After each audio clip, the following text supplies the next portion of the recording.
amigos. Estamos de volta nesse terceiro bloco deste programa, onde responderemos perguntas enviadas pelos nossos telespectadores, ou pelo telefone da Vint TV, ou pelo o meu e-mail, que eu sempre repito aqui e que vocês já conhecem. Nós recebemos a seguinte pergunta: como é a localização no mundo espiritual? Olha, a questão geográfica de localização do mundo espiritual, isso é muito relativo. Nós não temos essa localização.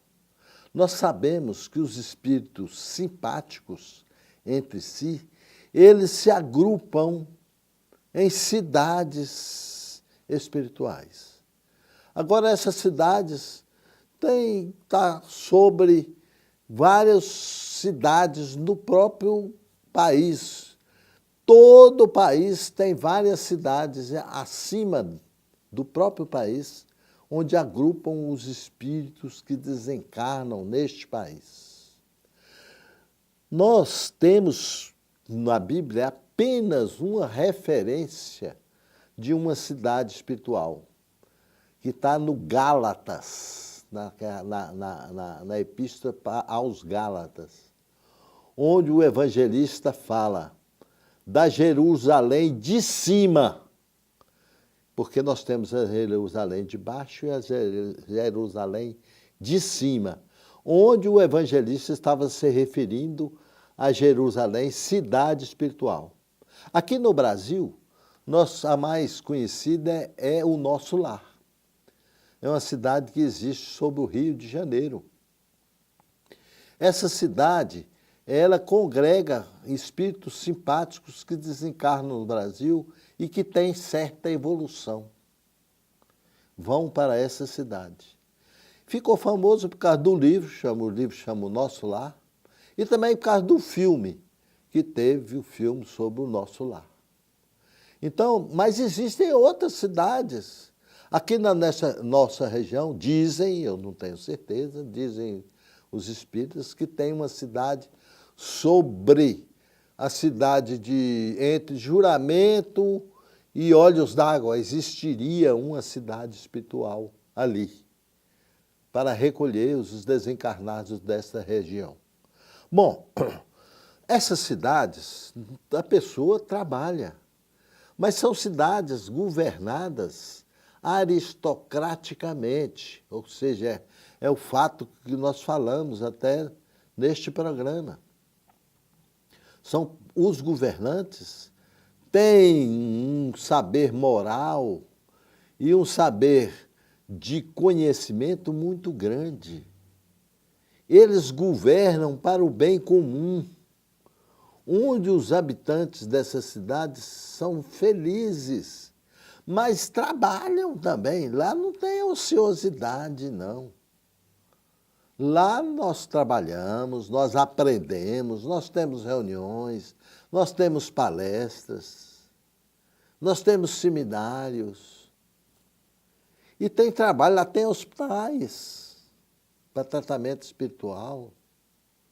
Lá tem departamentos de reencarnação, departamentos vários que administram a cidade. Então, a localização, que conforme foi a pergunta, é difícil eu falar. Mas eu posso dizer que existem, sim, cidades no plano espiritual, em torno do orbe terrestre, existem várias cidades espirituais, onde espíritos ficam até reencarnarem novamente, em missões, ou em trabalho, ou em resgate das suas imperfeições. Outra pergunta: qualquer pessoa pode comunicar-se com seus mortos? Olha, tecnicamente sim. Eu acredito que quem fez essa pergunta fala com seus mortos, seriam os parentes, né? Qualquer pessoa poderia comunicar com os parentes que já morreram? Seria essa a pergunta. Tecnicamente, sim, pois todos nós fazemos e podemos fazer contato com os nossos parentes quase que diariamente, principalmente quando nos lembramos dele. No outro lugar onde nós fazemos contato com os nossos parentes já falecidos é no sono, principalmente se sonhamos com ele. É quando no sono nosso espírito desprende do corpo físico, fica ligado apenas por um cordão energético, e esse espírito pode encontrar com espíritos já falecidos, parentes nossos, que vêm nos receber, conversar, matar saudades, vêm nos instruir, nos ensinar, vêm às vezes nos aconselhar. Então, há sim uma relação entre nós e os espíritos que já faleceram. Portanto, nessa pergunta que me foi feita, nós vamos concluir que é sim possível nós comunicarmos com os nossos parentes mortos. Ou por lembranças, ou pelo sono e sonhos, ou mesmo numa casa espírita, através de uma mesa mediúnica. Já aconteceu de recebermos visita de um parente na mesa mediúnica, e que conversou, e que falou, e que nos deu notícia a respeito do plano espiritual. E assim, meus amigos, vamos encerrar este nosso programa, vez que nós já respondemos várias perguntas. Não sei se nós temos tempo para mais uma pergunta.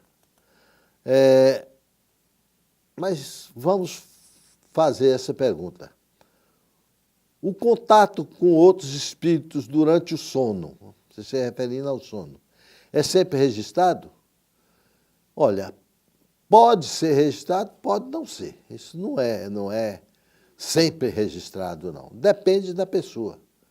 Depende se a pessoa recorda o que sonhou, né? Tem pessoas que sonham, falam, moço, eu tive um sonho tão interessante essa noite, mas não me lembro. Então fica sem ser registrado. Tem pessoas que lembram do sonho até nos detalhes. Então esse aí registrou. Então isso depende muito da pessoa. E tem outra dependência também. Se é útil para a pessoa ela registrar esse sonho. Que às vezes não tem utilidade nenhuma ela ficar guardando esse sonho, então ela não guarda. É a mesma coisa de uma conversa na rua.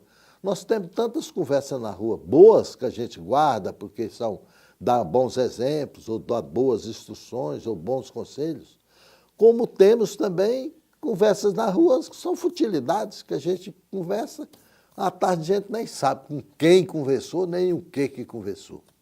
Portanto, é mais ou menos a mesma coisa. E assim, meus amigos, nós encerramos mais este programa Colunas de Luz, desejando a todos muita paz e muita luz, que todos nós recebemos as bênçãos de Jesus através de seus mensageiros. Muito obrigado pela audiência e nos encontraremos no próximo programa.